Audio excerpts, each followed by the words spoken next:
Kepala Desa Bandar Kedung Mulyo, Jombang, Jawa Timur menyegel kantor Puskesmas Bandar Kedung Mulyo Selasa siang. Kepala desa ini kesal karena Puskesmas tidak memberikan pelayanan yang baik dalam penanganan pasien COVID-19. Kepala Puskesmas bahkan selalu mengirim pasien ke RSUD Jombang. Akibatnya, pasien COVID-19 di RSUD Jombang membludak sehingga penanganan tidak maksimal. Buruknya pelayanan berimbas pada tingginya angka kematian di Desa Bandar Kedung Mulyo. Kepala Puskesmas ini kurang kooperatif, kurang bisa diajak kerjasama. Akhirnya saya memberanikan diri, tidak mau rekan-rekan, mewakili rekan-rekan kepala desa, saya segel supaya pemerintah kabupaten juga dinas kesehatan mengerti apa yang saya inginkan. Bu, aku nggak ngerti, aku tak ke lapangan dulu ya. Bu, apa tindakan Kadinkes hari ini? Aku saja ke lapangan saya. Bu, sebenarnya apa yang terjadi ya, Bu? Lah ya kita. Dari keterangan Kapus, saya akan identifikasi dulu, oke? Kepala Desa Bandar Kedung Mulyo menuntut Bupati Jombang melalui Kepala Dinas Kesehatan agar mencopot Kepala Puskesmas dan menggantinya dengan pejabat lain.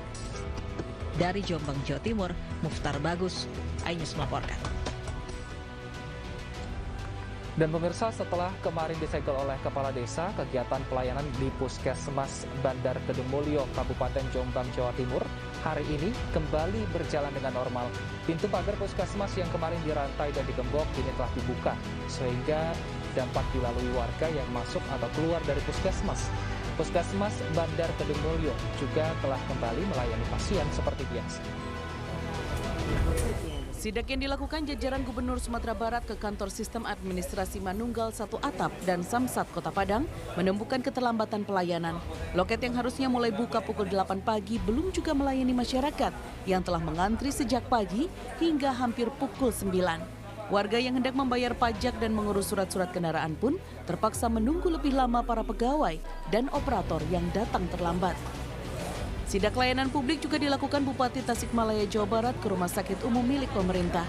Antrian pasien yang telah mengantri lama pun terpaksa menanti kedatangan para petugas medis yang datang terlambat, hingga jumlah pasien pun semakin membludak. Sidak ini sengaja digelar untuk memantau tingkat kedisiplinan para PNS yang sengaja bolos dan terlambat pasca libur hari raya. Bupati mengancam akan memberikan sanksi tegas, minimal pengurangan tunjangan penghasilan bagi para PNS yang tidak disiplin. Pemandangan kepanikan para PNS yang datang terlambat terpantau juga di kantor pemerintah Kabupaten Sumeneb, Madura, Jawa Timur. Para PNS berlarian ketika melihat apel pagi telah dimulai dan berusaha menyelipkan diri di barisan paling belakang. Sayangnya, tidak ada sanksi tegas yang diberikan bagi mereka yang tidak disiplin karena Bupati memaklumi keterlambatan dengan alasan terbatasnya sarana transportasi. Keterlambatan juga dialami para PNS Kota Makassar yang langsung memburu lembaran presensi tanda tangan setelah apel pagi selesai dilakukan. Kecurangan pun terungkap karena ditemukan absen ganda, yaitu presensi tanda tangan dan checklist kehadiran. Tahun lalu, 73 PNS tidak hadir di hari pertama kerja usai Lebaran. 6 diantaranya dipecat, sementara tahun ini keputusan sanksi akan diambil 2 hari mendatang. Menteri Pemberdayaan Aparatur Negara dan Reformasi Birokrasi Yudi Krisnandi juga melakukan inspeksi mendadak di beberapa instansi pemerintah untuk memeriksa kedisiplinan PNS. Kalau mereka abai terhadap pelayanan publik, ya tentu mereka akan mendapatkan surat peringatan pertama. Nah, surat peringatan pertama itu bisa-bisa yang bersangkutan kalau sudah akan dipromosikan bisa berhenti itu ditunda. Ya, atau kalau yang bersangkutan akan dimasukkan ke Diklatpim. Diklatpim itu prasyarat untuk promosi kenaikan pangkat, itu juga bisa ditunda Diklatpimnya.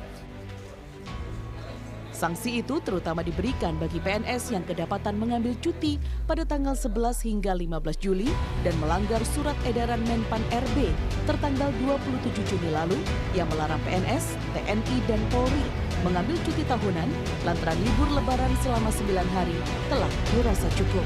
Tim Liputan Trans 7.